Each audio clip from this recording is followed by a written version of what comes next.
তার সাথে আমরা থাকবো। যে ভাগিদারি দেবে না তার সাথে আমরা ওই বলবে আমায় দাও আমি তোমায় রুখবো, আমায় দাও আমি তোমায় বাঁচাবো, বলেছিল না কলকাতার নামাজে দাঁড়িয়ে রেড রোডে, বিজেপির হাত থেকে আমি বাঁচাবো, পুরো দেশে আবার বলছে। মানে পাগলি যে কখন কি বলে বোঝা মুশকিল। বাঁচাবো, কোনো চিন্তা নেই। আর লাস্টে কি ফাঁসান ফেসে দিল।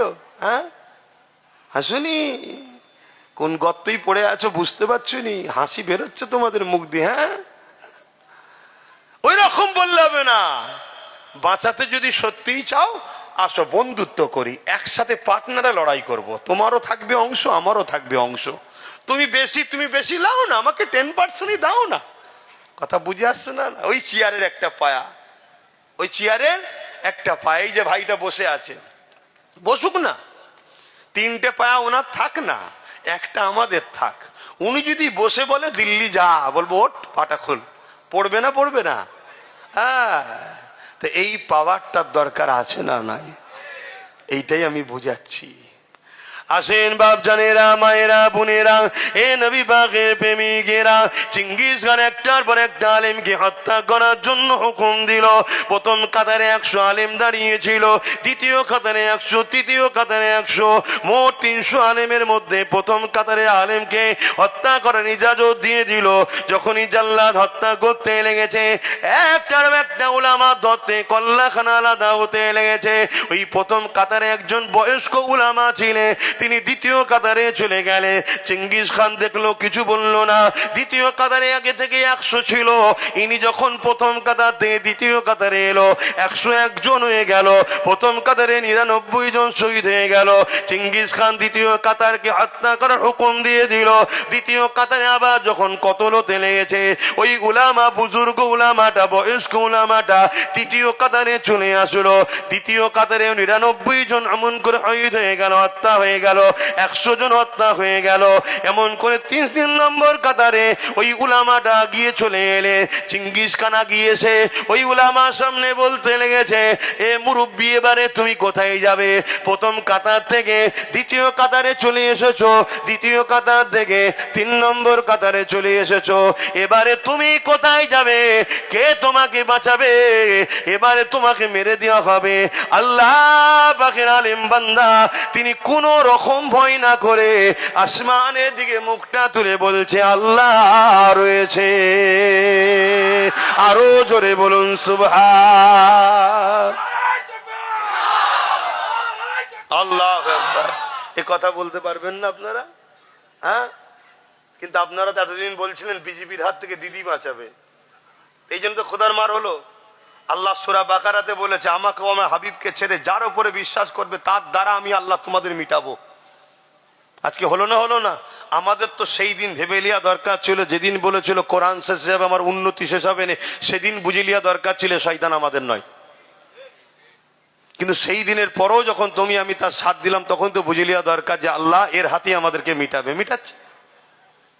ওবিসিটা শেষ, ওবিসি বোঝো, একটাও মুসলমান আর চাকরি আর ভালো জায়গায় পড়াশোনা করতে পারবে না। মুসলমানের ছেলেরা আর যা একটা দুটো ডাক্তার, উকিল, জজ, ডিএম হচ্ছিল, আর একটাও হবে না। তার 12টা বেজে দিয়েছে। খবরই হয়তো রাখো না। আর যখন আমি এ কথা বলবো, মনে রাখতে হওয়া স্বাভাবিক। একটু খোঁজ লাও, একটু খোঁজ লাও। আব্বাস যা বলছে একটু মিলাও, মিলিয়ে দেখো ভুল বলছি কি সত্য বলছি, একটু যাচাই বাছাও তো করো। যদি ডাইরেক্ট বিশ্বাস করতে নাও পারো, যাচাই বাছাই তো করো।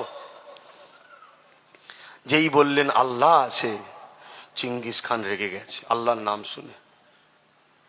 চিঙ্গিস খান রেগে গেছে, রেগে গিয়ে জাল্লাদকে হুকুম করেছে, আগে এই বয়স্ক উলামাটাকে কতল কর। ব্যাস, চিঙ্গিস খানের মুখ দিয়েও যে এই হুকুমটা বেরিয়েছে, আমার আল্লাহর খেল শুরু হয়েছে। বলুন আল্লাহু আকবার। প্রথমে এটা দিল থেকে বলে নিন আল্লাহু আকবার। তার মানে আল্লাহ তিনি যিনি সব থেকে মহান। আছে তো নাকি আল্লাহ? সেই ক্ষমতা আছে তো? হ্যাঁ, আল্লাহ সাইয়্যুন কাদির, তিনি তো একমাত্র শক্তিমান। আল্লাহুস সামাদ, তিনি কারো মুখাপেক্ষী নয়, কোনো দুর্বল তেনাকে স্পর্শ করতে পারে না। সুবহানাল্লাহ, আল্লাহ সেই পবিত্র সত্তা যে সমস্ত বুরাই দুর্বল কমজোর থেকে যিনি পাক পবিত্র। জোরে বলুন সুবহানাল্লাহ। ব্যাস যেই এ কথা বলেছে চেঙ্গিস খান, আমার আল্লাহ পাকের খেল শুরু করে দিয়েছে। ইশারা হয়ে গেছে, আল্লাহর ইশারাতে গাছের পাতাও লড়ে, তাই তো নাকি? হ্যাঁ, ঘোড়া লাপানো শুরু করেছে। তো এমন লাপাচ্ছে, ঘোড়াকে আর থামাতে পারছে না চেঙ্গিস খান, লাগাম ধরে কোনোভাবে পারছে না। ওই দৃশ্য দেখতে সব ব্যস্ত। চেঙ্গিস খান কতল না করে দাঁড়িয়ে গেছে। এবারে ঘোড়া ছুট দিয়েছে, ঘোড়া পিছনে। এবার যত সৈন্য সামন্ত ছিল, সর্দার রাজাকে চেঙ্গিস খানকে বাঁচাবে বলে তারাও ছুটছে, চাল্লাদ অস্ত্র ফেলে দিয়ে ছুটছে। লাস্টে ঘোড়া ছুটছে, লাপাচ্ছে, ইদিক উদিক করছে। একটা সময় ডিসব্যালেন্স হয়ে চেঙ্গিস খান ঘোড়ার পিঠ থেকে পড়েছে, কিন্তু একটা পা ঘোড়ার পা রাখার পাদানিতে জড়িয়েছে, আর একটা পা ঘুরে পড়েছে। এই অবস্থায় চেঙ্গিস খানের কখনো পাহাড়ে পাথরে আঘাত দেয়, গাছে আঘাত দেয়, চেঙ্গিস খানকে ঘোড়া এইভাবে দোদগে ছিন্ন বিচ্ছিন্ন করে। চেঙ্গিস খান যখন মরে জাহান্নামে ঢুকে গেছে, তারপরে ঘোড়া দাঁড়িয়েছে। বলুন আল্লাহু আকবার, বলুন আল্লাহু আকবার, বলুন আল্লাহু আকবার। জন্মিছি একদিন, মরবো একদিন। যেদিন আমার কপালে আছে সেদিন হব। ঘরে বিছানায় শুয়ে শুয়ে মরার থেকে আল্লাহর হয়ে মরিছি, এটা যদি প্রচার হয়, এটা যদি আল্লাহ কবুল করে, এর চেয়ে বড় সৌভাগ্যবান আর কি আছে? কিসের এত টেনশন, কিসের এত চিন্তা? গুলি দেখছো, বোম দেখছো, বন্দুক দেখছো, ও সব কিচ্ছু দেখে লাভ নেই। তোমার কাছে যদি ইমানের পাওয়ার থাকে, অর্থাৎ নবীর প্রেম ও আদব, তাহলে মনে রেখে দিও, পারমাণবিক বোমাও তোমার কিছু করতে পারবে না। তার প্রমাণ একটা দিয়ে যাচ্ছি, গল্প বলছি না। ওই বাগদাদের জমিনে আমেরিকা হাজার হাজার মিসাইল ফেলেছিল, একটাও ফাটেনি। কেন? বাগদাদের বুকে নবীর প্রকৃত গোলাম 850 বছর আগে চলে গেছে, তো কি হয়েছে?